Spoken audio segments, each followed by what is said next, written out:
Okay, so get ready for a deep dive today into a corner of the internet that's truly strange. We're talking lolcows. Specifically on this forum, it's called Kiwi Farms. And let me tell you, after looking through their posts on Tim Gionet, aka Baked Alaska Wild, doesn't even begin to describe it. Yeah, it's what I find captivating, and let's be honest, a little unsettling, is how the term lolcow itself it reveals a lot about this subculture. We're not just talking about finding humor in the everyday, right? It's about extracting amusement from someone else's very public misfortune. And these aren't just casual observers either. They're actively documenting, analyzing, and mocking every single misstep. Yeah, it's like someone's life has become their own personal reality show with all the cringeworthy moments and the public meltdowns. But before we get too far into this, let's give everyone a little context. For those who might not be super familiar with Baked Alaska, he's Well, he's a character. yeah, to say the least, GNA's his early forays into the public eye were as a conservative rapper. Yeah. Yeah, you heard that right. This was back in 2016 when the political climate, especially online, it was incredibly polarized. Social media it was rapidly becoming this battleground for ideology. Yeah, and Gionet was one of those figures who thrived on being outrageous and provocative, which, the forum documents in detail. We see his rise within, like, the alt-right, his really strong support for Donald Trump, even a short stint as Milo Yiannopoulos' manager of all things. Talk about a blast from the past, right? Yeah, Yiannopoulos. Another figure, known for pushing boundaries. And it's important to understand that their brand of humor, it often ventured into, like, hate speech territory, targeting, specifically targeting vulnerable groups. This was a period where the line between free speech and harmful rhetoric, it was constantly being tested. And Gionet just seemed to get swept up in all of it.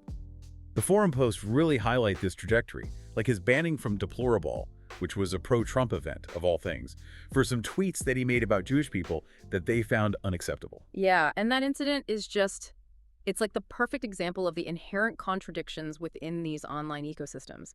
They champion free speech, Yeah. yet they have their own set of lines that, when crossed, they result in swift and often brutal ostracism, Right. even for someone like GNA, who is very much a part of their world. It's wild. It's like they couldn't decide if he was one of them or just another target.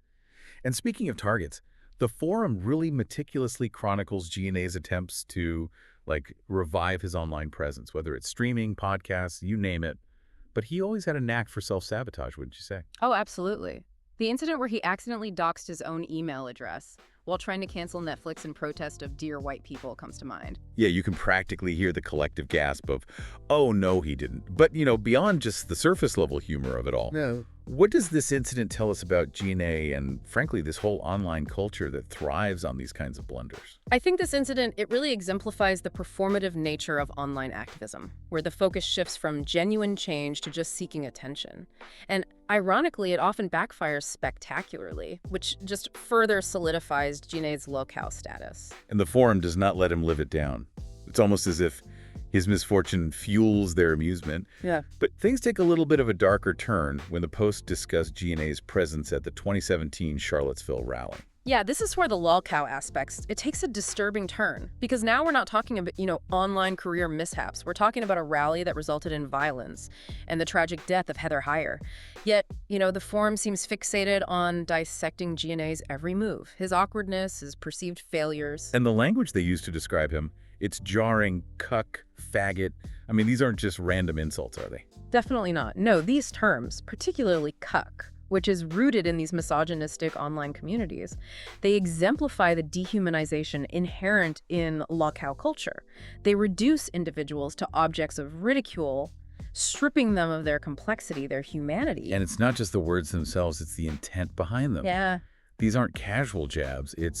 They're calculated to inflict maximum damage. Yeah. It's like they're saying, this is what happens when you mess up, when you're different, when you become the other. Precisely. And that's where, the ethical considerations become unavoidable.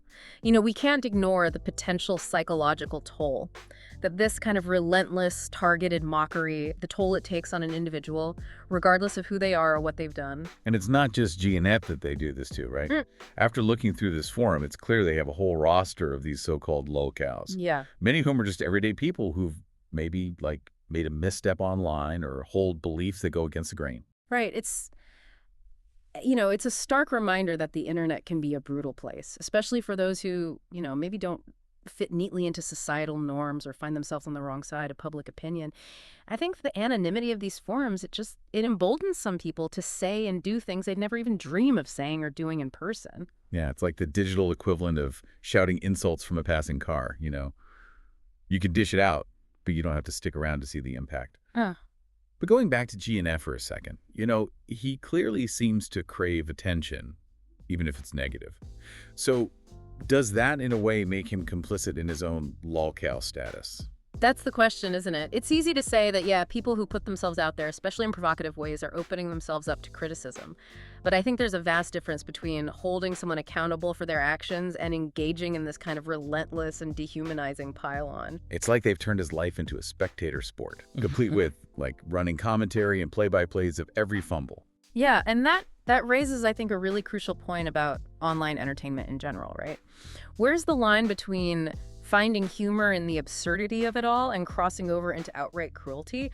When does our amusement come at the expense of someone else's well-being? Yeah, because it's easy to get sucked into the drama of it all, to see these lolcows as, like, characters in some bizarre online sitcom. Yeah. But we can't forget, like, these are real people with real lives and real feelings. Precisely. And the psychological impact of this type of online abuse can be devastating, leading to anxiety, depression, even suicidal thoughts. And the worst part, it often feels inescapable. The internet has a very long memory, and once you've been branded a lolcow, it can be incredibly difficult to shake that label. So where do we go from here? How do we even begin to regulate these online spaces without venturing into censorship? How do we balance freedom of speech with the need to protect individuals from harm? There's no easy answer.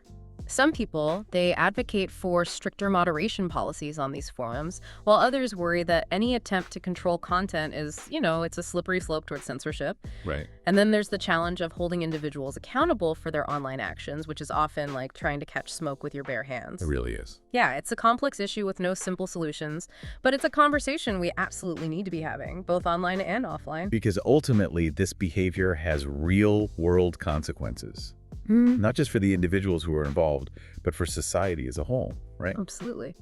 When we become desensitized to the suffering of others, when we start to find amusement in their pain, it erodes our capacity for empathy and compassion. And that's a dangerous, dangerous path to go down, one that ultimately diminishes us all.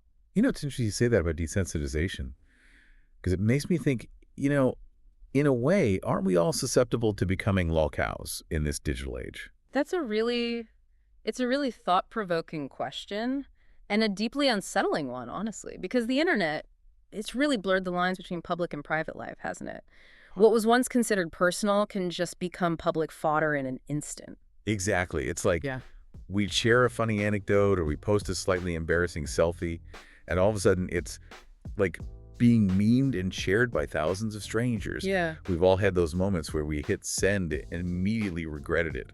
Like, oh no, did I just offer myself up on the altar of internet amusement? Yeah, and it's that vulnerability, that potential for like instant and widespread ridicule. That's what makes the whole lolcow phenomenon so unsettling, It's this stark reminder that our digital footprints, they can be both a blessing and a curse. So where does that leave us? Should we all just retreat into the shadows, delete all our accounts, and swear off the internet for fear of becoming the next big meme? Well, I wouldn't go that far. The internet, for all its flaws, it's still a very powerful tool, right? For connection, for learning, and even, for social change. But this exploration into Kiwi farms and this whole lolcow culture, I think it should serve as a wake-up call. Yeah, like a reminder to be mindful of our own online behavior. Absolutely. To really think before we post, to consider, like, the potential consequences of our words and our actions, and perhaps most importantly, to just try to cultivate a sense of empathy. Right, because at the end of the day, there's a real person on the other side of that screen, right?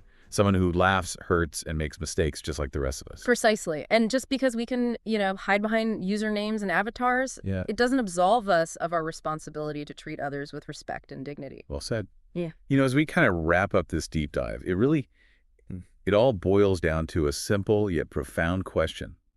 How can we engage with online content in a way that's both entertaining and ethical? Yeah.